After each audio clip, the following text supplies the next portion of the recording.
I want to talk a little bit about the board's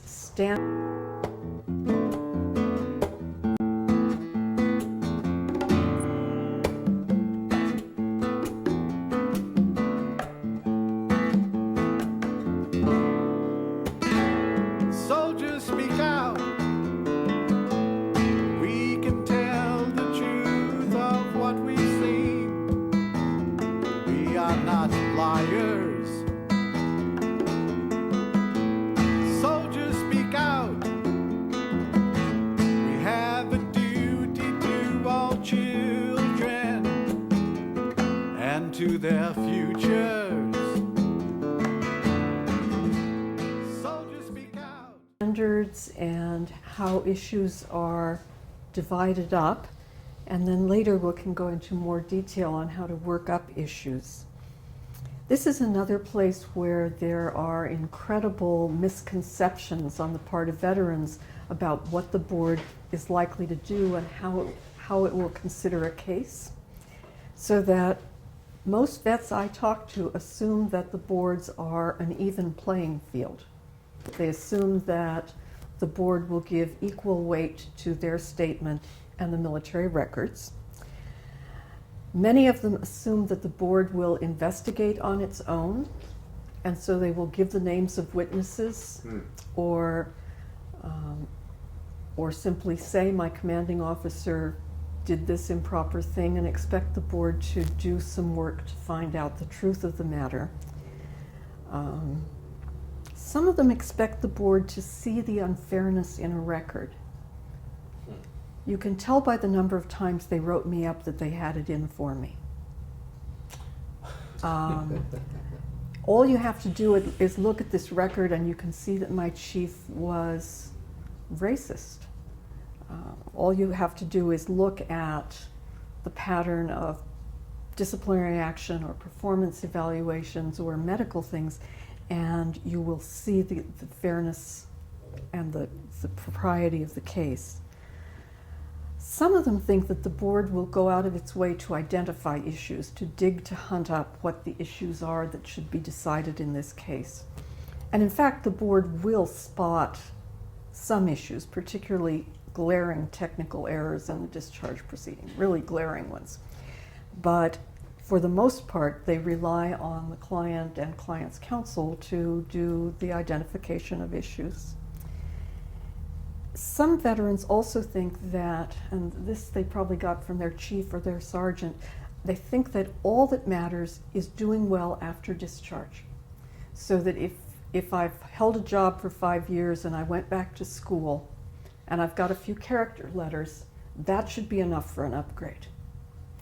Well, unfortunately, these things are not the case. Technically, post-service good conduct is not a grounds for an upgrade in anything except a punitive discharge. However, it is very important. The boards do want to see it. And the burden is on us to find a way to tie it in so that the board will specifically look at it. Maybe the post-service conduct shows the kind of sailor that our client would be if he hadn't become an alcoholic. Maybe the post-service good conduct shows what if he had not run into one bad medical incident, one bad disciplinary problem. So it can be used to reflect on character and conduct in the service, or on integrity and honesty of the client's statement.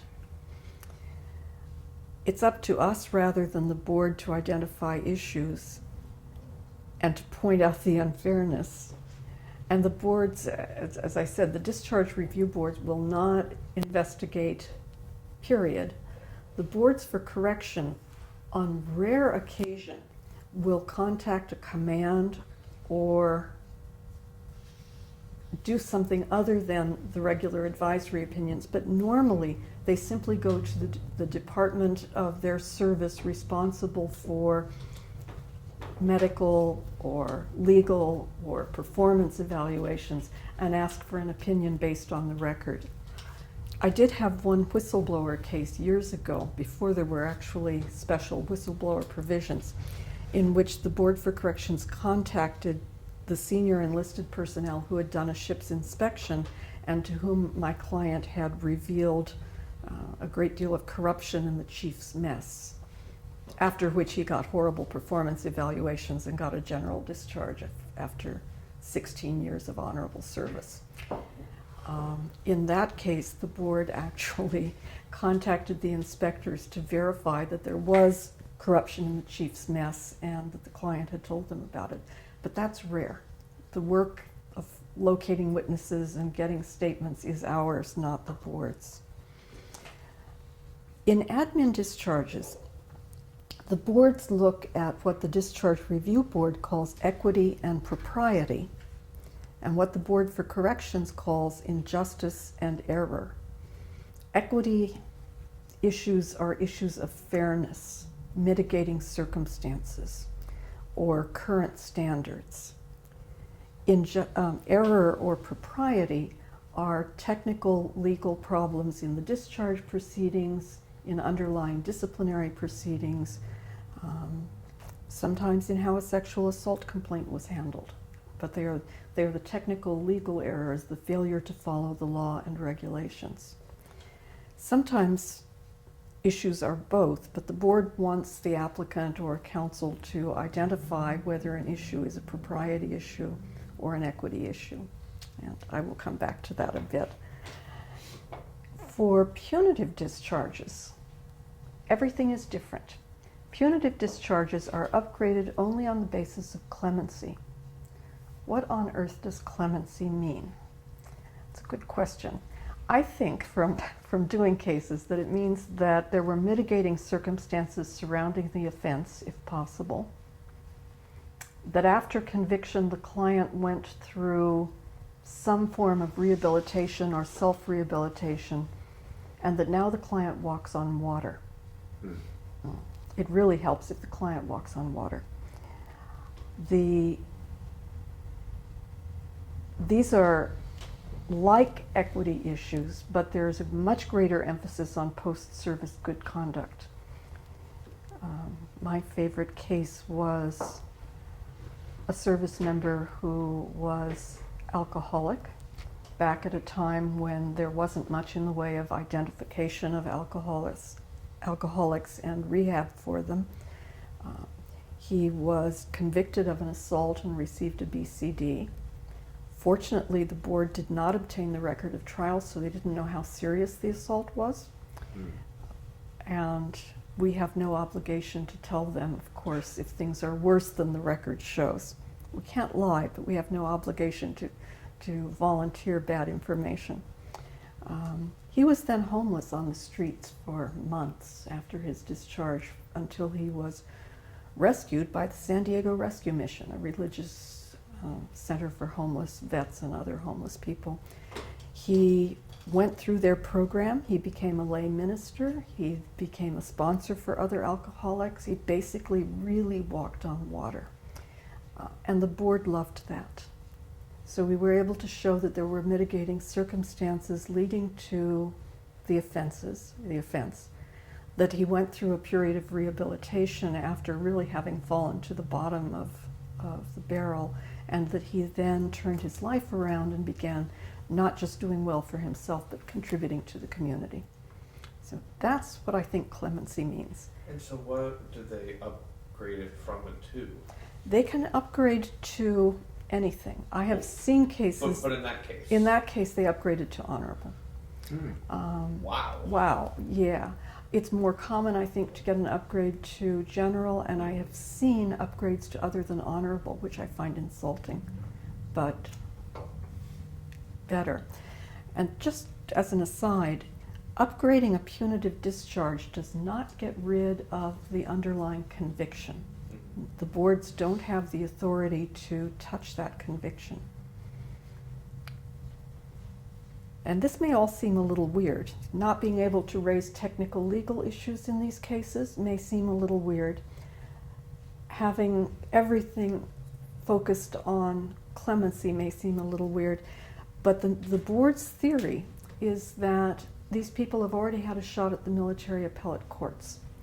where those issues should have been raised. Factual innocence should have been raised there. Technical errors should have been raised there. I still mention them in clemency cases just to give the board a feeling of how bad things really were, but I can't make them the basis for the upgrade. So,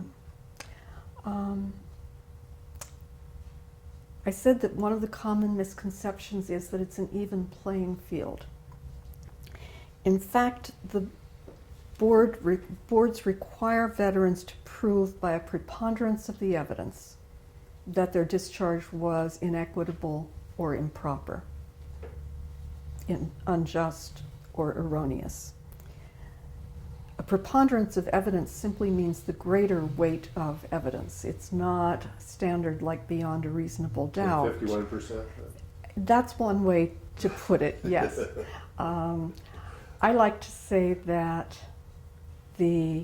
it's the quality of the evidence and not the number of pages that they should be paying attention to, but 51% is really how they think about it. Therefore, I always put in a lot of pages, as many different pieces as I can to it. The boards also have some legal presumptions which will drive you crazy. There is a presumption of regularity in the record, and there is a presumption that military officials will act properly in the conduct of their duties. So if something is missing from the record, the board will begin with a presumption that it would have been there, and if it had been there, it would have been correct. They will begin with the presumption that if a commanding officer imposed non-judicial punishment and awarded a sentence, that that was a valid non-judicial punishment. And using this preponderance of the evidence, the burden is on the applicant and us to show that the record was not correct or that officers did not act properly in the performance of their duties. This is especially difficult because these days a lot of cases have missing records. And one thing I've discovered is that the board is more likely to get a complete copy of the records than we are. But even there, the board may not have all the discharge documents. The Navy has developed this wonderful habit of destroying some discharge documents before making a permanent record. The Army has the wonderful habit of always providing an incomplete record on the first request and only providing the rest of the record if the veteran or you reapply to the Records Center and ask for the rest of the records. I read somewhere online that a way around them automatically sending you just a summary is to send a Freedom of Information Act request at the same time that you request the records. And do you know if that's true? I don't know if that's true. I would be surprised, actually. The board, the Records Center have come under some criticism for this, and I hope that it will change. But these days, the only people who seem to have complete records and to want to give them to you are the Air Force. They're, remarkably, I get fat copies of records, almost never have to go back and ask for anything else. And if I do, I find that they don't have it either.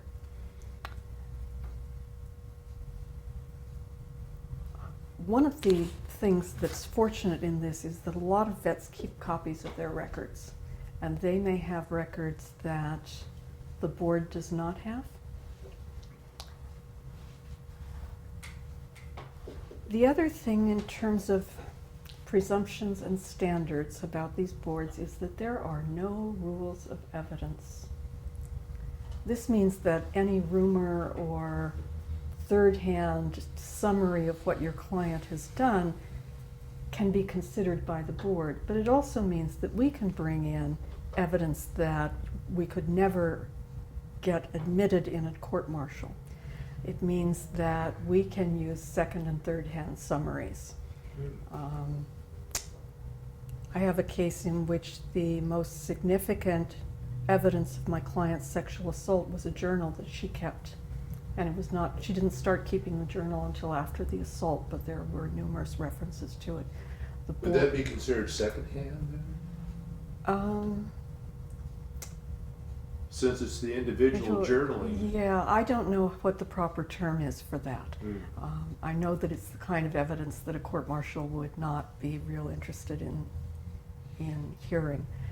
There's no way to validate any of the things that she said except for the fact that she said them. But she said them over and over again, obviously in pain when she was doing so. And the board recognized that there was a sexual And an assault. email that she might have sent to a person of saying what happened type thing, that would be another record that you could enter in? Yes, yes. You can use polygraphs, although that's not very commonly done. There are 1 or 2 court cases that say that polygraph evidence should be considered by the board, which means that the board doesn't always consider it, but should. I have thought in some cases about using videotaped statements by my clients in cases where the Board for Corrections did not grant a hearing, although I haven't done that yet. Mm. The fact that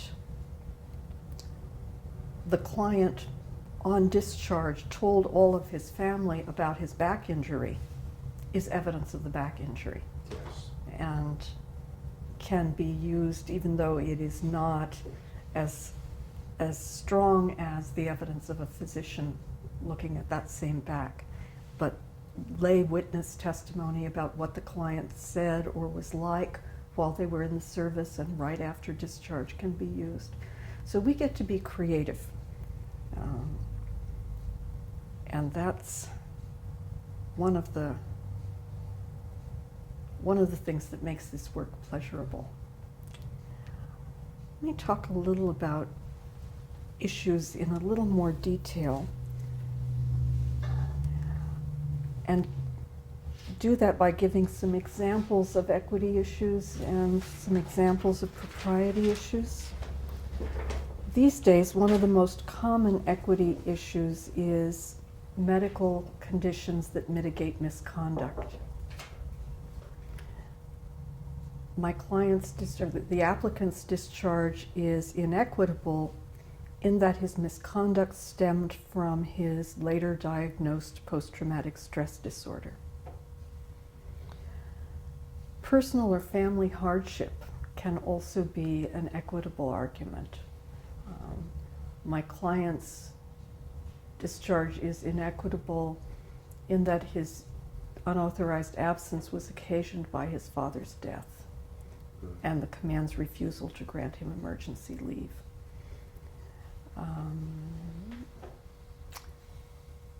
One that is not so successful anymore is an equitable argument of youth and inexperience. The discharge is inequitable and should be upgraded to fully honorable in that my 17-year-old client did not have the maturity to understand the rigors of military life and the requirements of military discipline. Combat service and awards can be an equitable issue, and the board really likes awards. They take it very seriously, which is a bummer when our clients are not given the awards that they are due, Yes. as often happens. And would this board also be the one to add awards to someone's record? The Board for Corrections can do that. Yeah. Yeah. Board for Corrections, okay. Yeah. Although you may want to separate those out. Mhm. Put in the awards and then. Right, and then do the other case. Alcoholism and addiction are equitable arguments. In this day of zero tolerance, drug addiction is not likely to receive the same level of sympathy as alcoholism. And in both instances, since the military now offers rehabilitation, there is an assumption, not a presumption, but an assumption on the board's part that the military could have taken care of this problem and would have if they had been able to see it, if the client had mentioned their addiction or their alcoholism. But if the person was in prior to the widespread substance abuse programs? Then it's much easier to say that the lack of rehabilitation was part of part of the equity. Have you come across cases where there are several states, including Washington, where marijuana is legal, where before they might have got an Article 15 or other type of things when it wasn't legal, and therefore the argument was this would have never happened had it been current rather than earlier? That's a current standards argument, but it's not one that I have seen to be successful. Okay. Because state laws and federal laws are different, and the military will go by the federal law. Uh-huh. But let me talk a little about current standards, because that is an equity argument. In many areas, the regulations have gotten better than they were. If the regulations now would offer a right or a benefit to the client that wasn't available before, and that might have changed the outcome of the case, you can argue that the discharge is equitable because under current standards, the client would have had the right to a PTSD evaluation prior to administrative separation for misconduct. Or under current standards, my much older vet would have had the right to a hearing because he had served 8 years, or because he was facing an other than honorable discharge, whereas that hearing right didn't always exist. Those are some of the really older cases. Isn't there a current standard that if there's any question of PTSD, then a doctor has to be part of the Yeah, I'll get to that. Actually, why don't I get to that now? Is that enough of a current standard difference to use as an equity argument? I would use it. Under current regulations, if a person is facing an other than honorable discharge and they have deployed within the previous 2 years, the reg doesn't say previous to what, whether it's previous to the misconduct or the initiation of discharge proceedings, but previous 2 years. And if the person is diagnosed with PTSD or TBI, or reasonably alleges that she or he has PTSD or TBI, then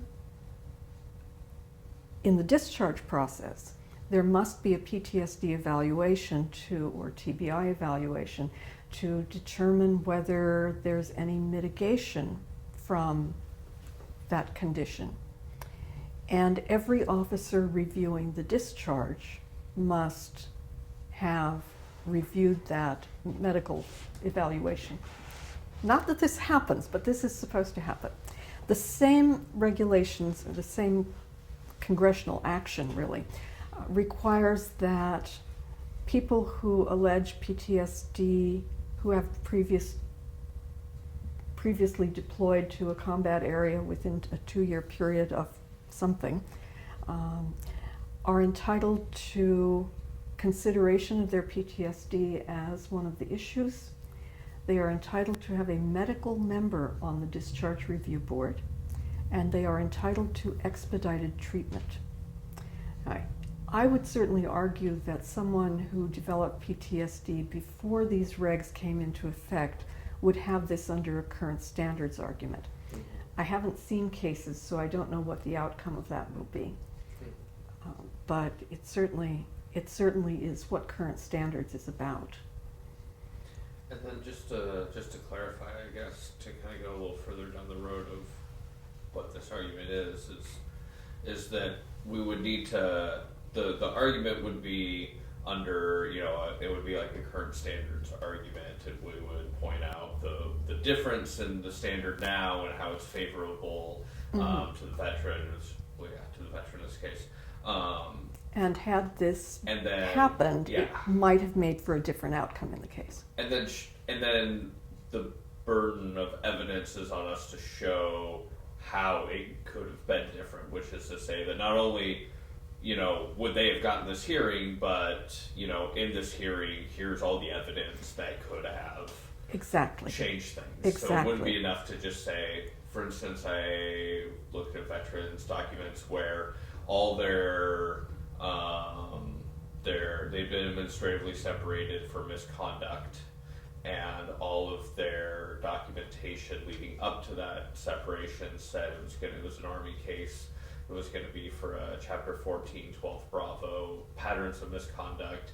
His actual discharge is a 14, 12 Charlie, major misconduct, Serious offense. serious offense.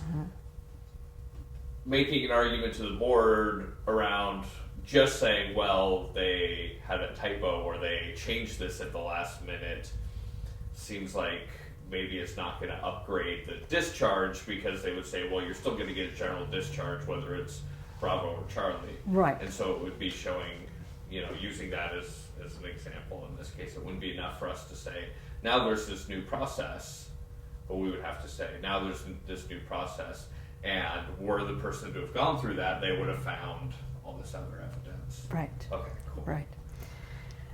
And this is true actually with most any propriety argument as well. And there are some errors that are so basic that by themselves they will warrant an upgrade, but for the most part you want to show what the consequences would be if the rules had been followed or if the current rules had been in effect.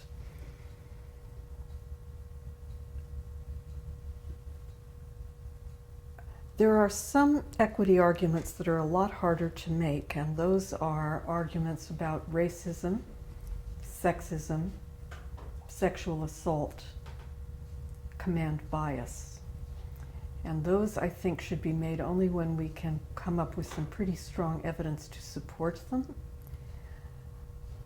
because there is a likelihood that the board will assume this couldn't have happened in our service. Now, with sexual assault, that's going to be a little less likely now than it was a couple of years ago, but I think we will still be running into it. Will you have female officers on the potential boards or anything else? You on this? can. You can. You can. Can you request them or No. No. No, you have no choice over who's on the board. The only exception to that is the medical officer on a case alleging PTSD or TBI. I was just looking to see if you can get female officers at least at the 04, 05 level on a board that would possibly be more sympathetic than the Old Boys Network. Right, and this is the Old Boys Network. It's not a sympathetic venue, and it, in addition to the rules favoring that the military did it correctly, these are people who believe in the military having done it correctly, even in the face of evidence to the contrary. And in the case of the medical officers, I think what we've heard is that those are folks that have been pulled off the line, so to speak. They don't want them working on patients, and so they're kind of tucking them away on these boards, and they're the ones who are making decisions about These boards are side pocket duty. This is not on the way to the War College and command. And some officers take that out on the clients, I think. Although I've seen really diligent members of boards who looked over issues carefully and were sometimes decent human beings. But there is that typical officer bias about the military being right that's built into the regulations. With problems of sexism and racism, this is a real dilemma because it is so often the underlying problem, and it is so difficult to prove in many cases. Again, since the rules of evidence don't apply, we can try to prove it with statements from other people who observed the racism or experienced it themselves, or other women who were subjected to sexism in the same command or by the same personnel. But the desire to believe that that couldn't happen in my Navy is very strong.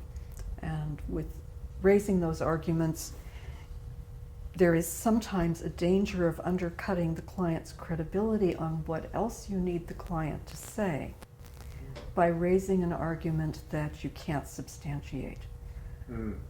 My theory is that with client statements, that pretty much everything the client says in their statement and that you argue in your brief should be backed up by other evidence, either several witness statements or documentary evidence, so that the board, in looking at the client's statement, comes to find that the client is telling the truth here. And then when you get to the 2 or 3 things that only the client can prove, it's a little more likely that the board will pay attention, because they weren't asked to believe 7 or 8 So you have a things that preponderance only. going for you in that Yes. case. Yes. Let me talk a little about propriety arguments, or what the boards for correction call things of matters of error.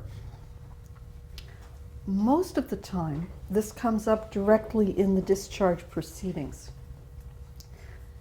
which are not very complicated. You know, notice, right to respond, right to counsel, but the military manages to mess it up. And it is always worth checking the record of the discharge proceeding against the regulation that was in effect at the time, as well as the current regulation, to see if all of the steps were followed. One of my most frustrating examples, but a good one, is that commands are supposed to tell service members the specifics on which a discharge is based. You are going to be discharged for other designated physical and mental conditions because of your diagnosed adjustment disorder. Sometimes they leave out the specifics. So the poor client has no way to know what it is that they're being discharged for. Maybe they also have 2 other conditions that would fall under other designated physical and mental conditions. How do they know how to frame a response? They may not frame a response because they don't realize that they were being discharged for a condition that they actually could defend against. So that failure to specify the circumstances on which the discharge is based may not just be an abstract technical error, but may prevent the client from responding. Sometimes people are not given the right to counsel, although this is rare.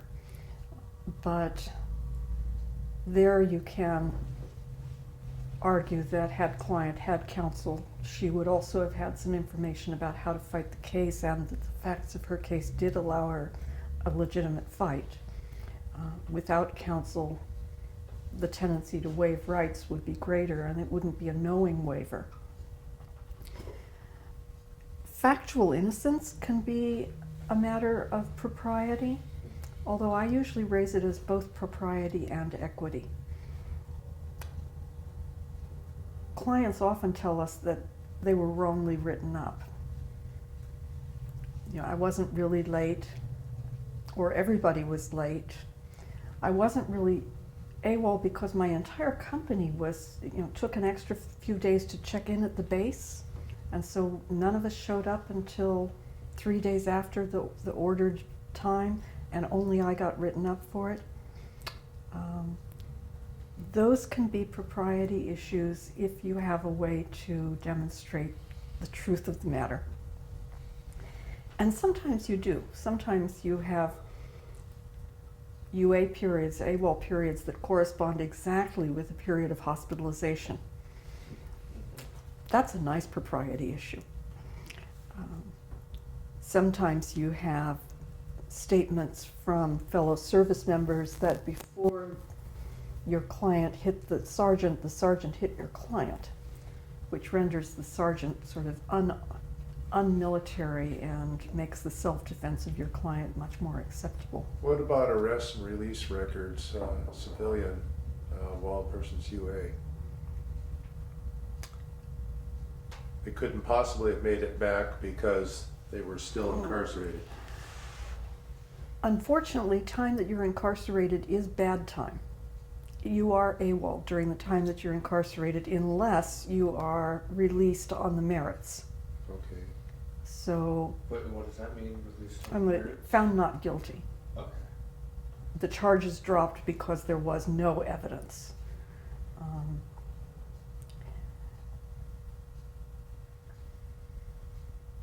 But being in a hospital, being physically unable to get back to the base, is a better way of looking at that argument. And not affording the transportation to get back in time? That one doesn't work very well. Okay.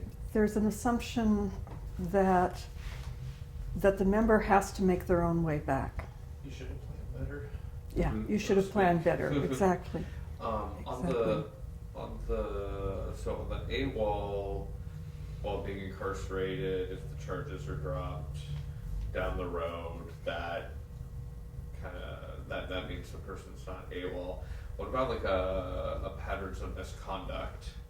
For instance, they have a DUI, they're arrested for another DUI on the same weekend that by happenstance 4 other people are. The county commander blows his lid and says, throw the book at these guys, and the person's, discharged for patterns of misconduct based on the arrest, and then later, isn't actually arraigned or is found not guilty or whatever the case may be. The ideal thing is found not guilty, or Okay. won the case on appeal. Or they drop the case.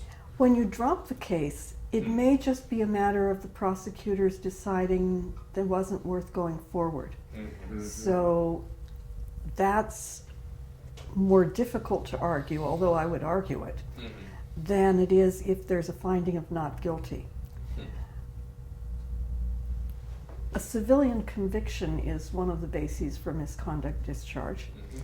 and that discharge will go ahead before an appeal happens. But once an appeal is won, if it's on the merits, if it's on innocence, then the discharge can be overturned. If it's a technical search and seizure appeal, it may not be overturned on the merits by the review boards because it was just technical. There's still evidence sufficient for administrative boards and administrative review by the discharge review board. So in that case, we may not want to submit the court records for that. That's We may right. just want to say it was dropped. Right. And hope that the board doesn't then do some digging into why the case was dropped. Right, and Okay. and they seldom do that kind of digging. On the other hand, you'll have to provide some evidence that the case was dropped. So, Thank you.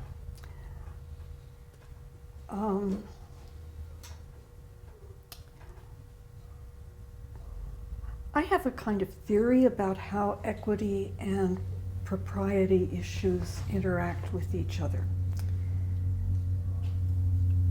The boards really don't like to admit that legal errors occur or factual errors, so that I've often had cases where I presented a lot of propriety issues, which the board would examine and say, well, it's close, but not good enough, and then they would grant on an equity issue.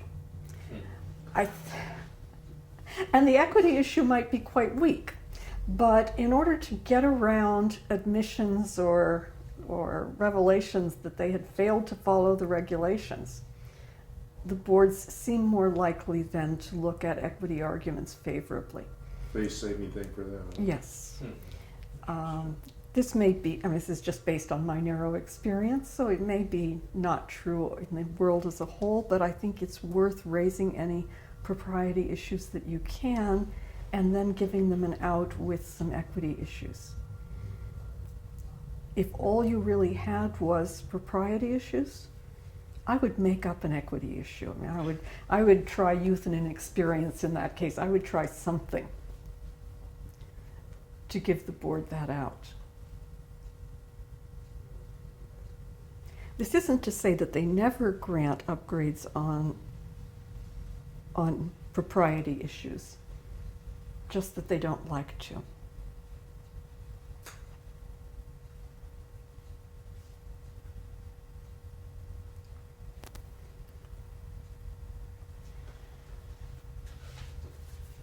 People can set out issues in any way that they want to. Veterans who are unrepresented often don't even identify separate issues. They just write a letter. And then the board has to try to figure out what issues that letter is telling them.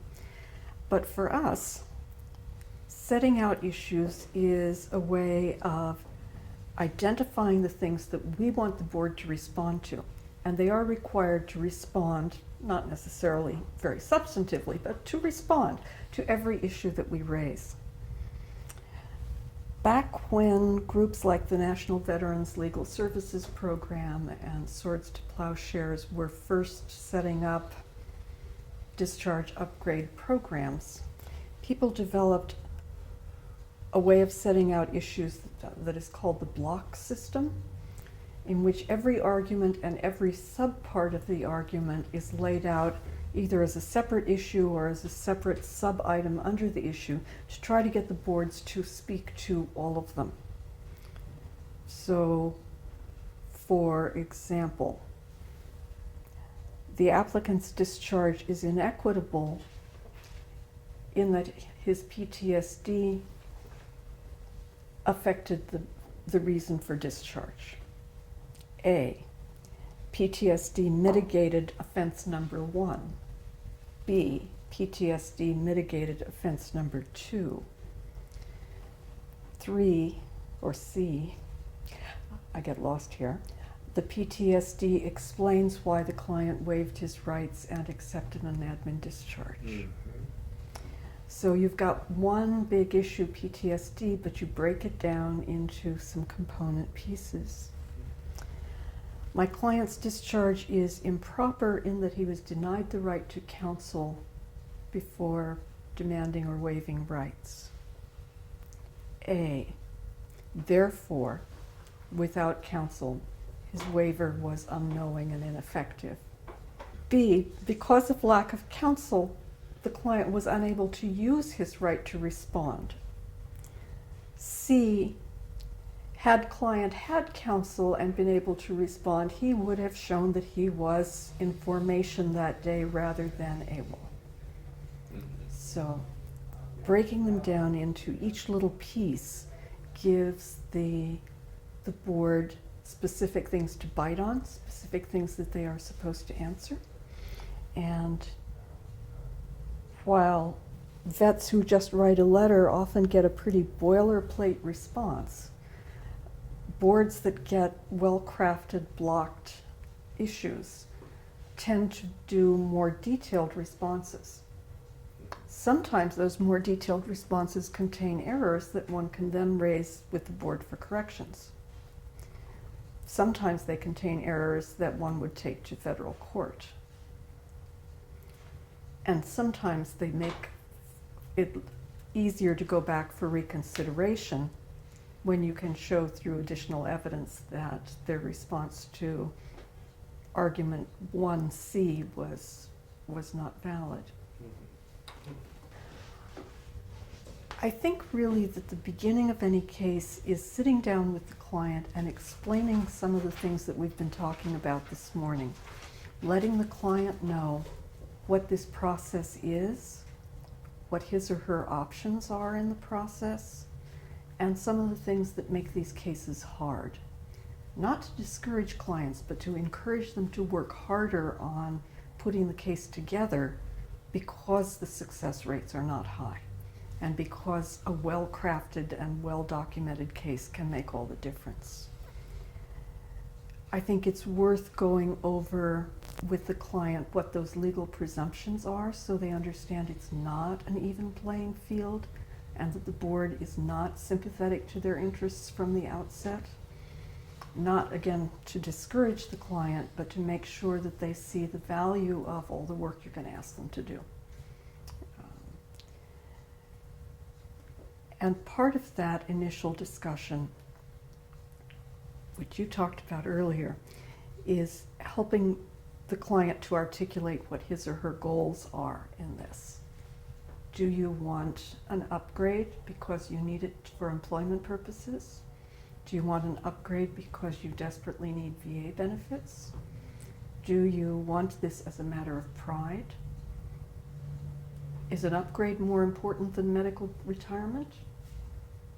If it took some time to get both, do you have that time? Making sure that you know what a client wants to get out of the case can tell you sometimes which board to go to. It can also tell you sometimes whether you want to turn the client over to a VA expert to do some work through the VA system to get benefits, to have a character of discharge determination. Am I using the right term? That's correct.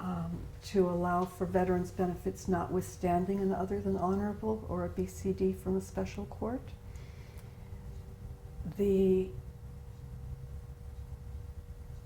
There's lots of room for misunderstanding if you don't have that discussion right at the beginning. And I have had clients who either suffered because I didn't explain it well or who didn't understand what I was saying, but a month into the preparation process suddenly told me for the first time that they really also had this goal, or that they had changed their mind and had this goal. And knowing that before you start putting things down on paper is really important. Interviewing the client about what happened is a next first step. One of the things that we always submit in these cases is a client statement, and that's usually the last thing that I prepare. But interviewing the client and getting the facts of the case is really the starting point. It'll tell you which records you need to order. It will tell you what areas of outside evidence are going to be most important. And it will also help the client to think back over the service and try to remember all of the things that happened. I think it's important in that interview to look beyond the issues that the client asserts as issues.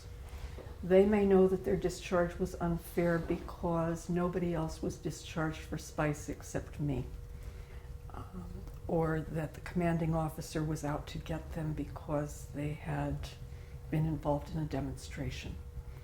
They may not know that they also have an issue because they have PTSD and were deployed within the prior 24-month period. They may not know or have thought about the effect of their medical problems, their family problems, personal problems on what happened that led to the discharge. So this is an interactive interview to help the client look beyond the issues that brought him or her in. I think there are actually two client interviews. One that happens just when you start a case, and another that happens after you've ordered and received records. When the client has a chance to sit down with the official record and look at it, there is often new information. There are often things that the client didn't realize were in the record and that need to be part of that interview. I've had two cases in which I was not provided records of my client's confessions, but the board was. And I will come back to that. But seeing the complete record may remind the client that they made an admission they had forgotten about. Mm-hmm. Maybe they did admit to drug use, and therefore all of the legal errors in the urinalysis testing are worthless. We also have issues, those with residuals of TBI, with their short-term memories that they just have no idea what they said or what they signed. Right. And many people, even without TBI, are so frustrated and unhappy as a discharge begins that they don't read anything. They don't read what they've signed, they don't read the information about the discharge review board that they're given. They're just ready to get out here. Right.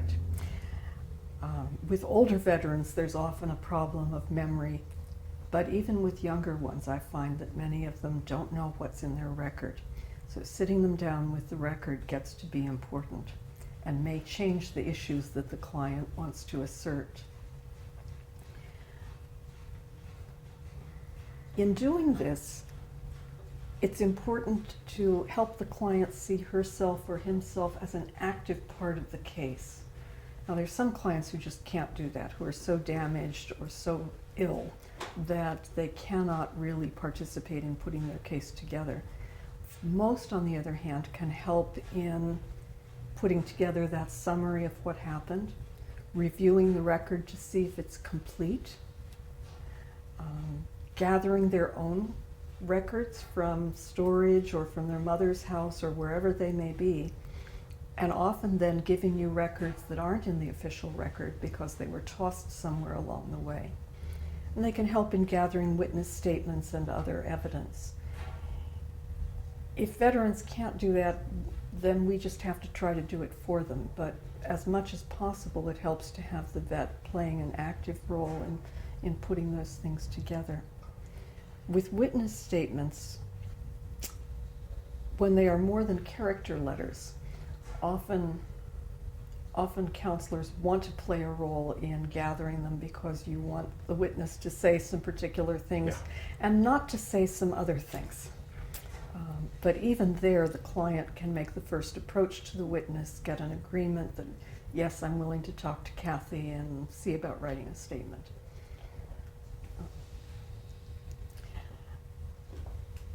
After that first interview, the next step in any of these cases is ordering and reviewing all of the records. For most people, that means their military personnel and medical record. Although if they have been to the VA for any treatment or for a compensation exam or just to discuss benefits, there may also be records at the Veterans Administration that are valuable. The personnel and medical records are ordered with a form that 180. SF 180, is it in here? Mhm. Yes, on page 29. It actually comes with a page of instructions and with a nice chart showing you where to send the form in order to get the records for your Well, there's particular two client. forms, 2 letters. They're One- going to 2 locations many times. Right, right. In many cases, medical records are stored at a national VA records center in St. Louis, which I think is probably just across the street from the National Personnel Records Center in St. Louis, where personnel records are. But you do want, in every case, to have both the personnel and the medical records. Clients may say that there's nothing in my medical record, it's not important. Mhm. Sometimes there are pieces of gold in those records, and sometimes there are things that you really didn't want to see. Admissions made to doctors, records of repeated gonorrhea, while not particularly germane to anything, have an effect on the board. You just want to know they're there. So, So the board is also ordering medical records? yes, yes. And if the person has been in the VA system, they will order the VA records, Mhm. which means that nothing your client does in the VA is going to be private and confidential. Yeah, so much for HIPAA. Mhm. Exactly, exactly. Those are the most common records. For people who have courts-martial discharges, it's important to order the record of trial, even though the boards often don't. I order records of trial by writing to the Office of the Staff Judge Advocate for the branch of service and asking them to find a copy of the record of trial, giving them the year and the type of court-martial and the base where it occurred. Okay, hold on just a moment. You order this to the AG, Advocate General. The OJAG, Office of the Judge Advocate General, yeah.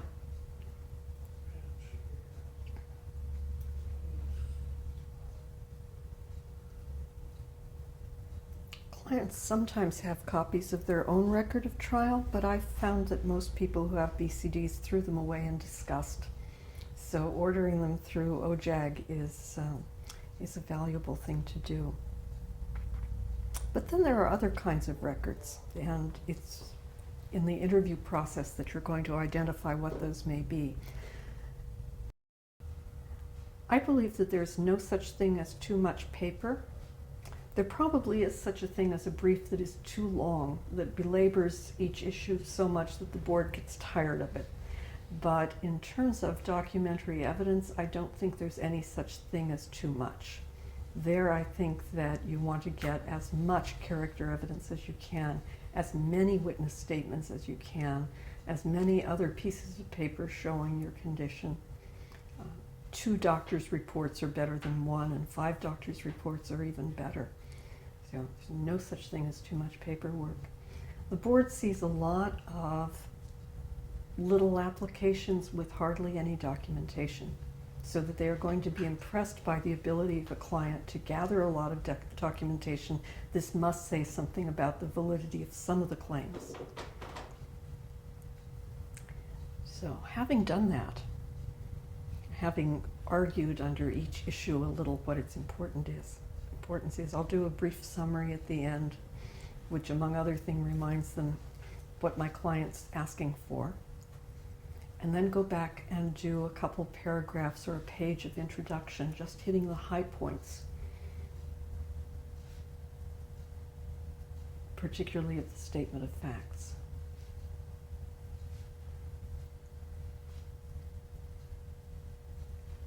And then I do a client statement. It's ideal if the client statement is in the client's own words, but it needs an awful lot of assistance and direction from counselors. In some cases, I just write the statement after listening to the client and trying to get his or her style of language. In others, I use the client statement but do some heavy editing along the way. And I make sure, as I said earlier, that there are not too many things that are dependent only on the client's statement for their proof, so that the client is addressing things that are shown in the other evidence. The client doesn't have to mention that in his or her statement, but I will in the brief. Sometimes clients like to put a sort of personal plea into their statement. Please upgrade this discharge. It really means a lot to me. Sometimes you need to edit those a little more strongly than you do other pieces of the statement, because sometimes clients feel so strongly that a matter is unjust and that they were treated unfairly that it will go beyond what the board is willing to accept from the evidence. I always make it a point of having clients read the brief and make comments on it, and sometimes they can point out things that I have missed, or, since I have never been in the service, little service nuances that I may not have picked up on. But in any case, it's their case, and I think it's important for the client to have some control over what's in the brief. Occasionally you run into cases where you really strongly disagree with the client about what should be in the brief, and there's no easy answer there. I had a client who simply would not let me raise the fact that he had a delusional disorder. Just absolutely would not allow me to do it until the case lost, and now he's willing to go back and do it. Now when it'll be more difficult because he had submitted other things that didn't show a delusional disorder. I think there are some issues that are so basic that the client really needs to be in charge, but that on smaller things, tactical matters, that it makes sense for the client to defer to my judgment. The board is really going to be angry if you say that they are a bunch of pigs, and I don't want to put that in the brief. Sometimes on matters of language or how many facts or whether or not you want to go into something that didn't directly lead to the discharge, sometimes I think it's more important for the client to defer to the counselor there.